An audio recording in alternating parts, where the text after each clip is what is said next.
tayong bini-vlog. Ito na naman nga tayo nagpipiling vlogger dito sa social media.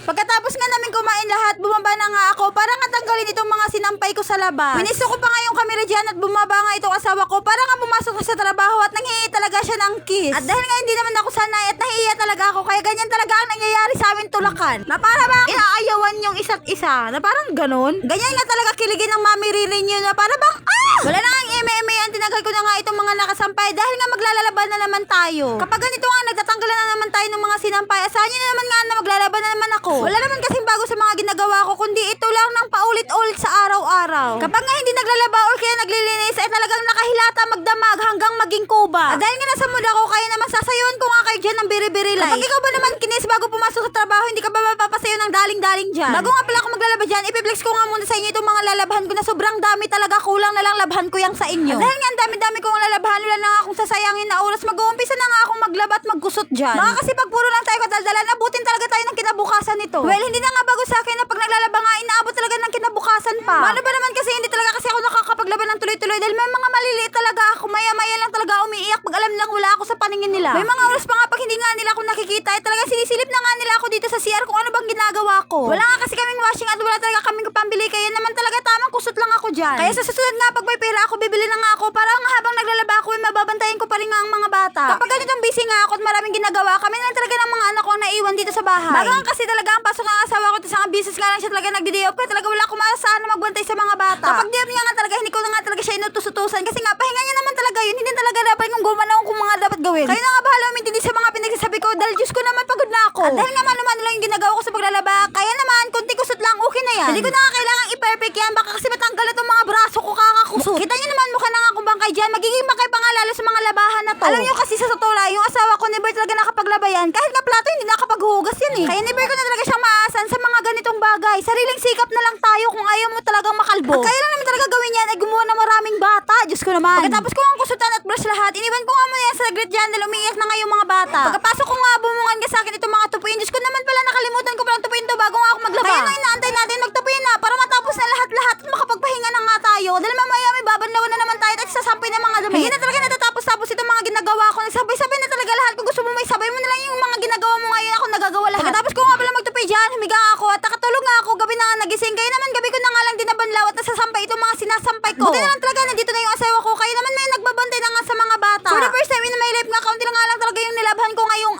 araw. Sana all araw-araw ganito na lang. Habang nagsasampay nga pala ako dyan, palingadaan itong mga chicks ko. Gusto niyo sa inyo na lang, bigay ko sa inyo, kita pa singit.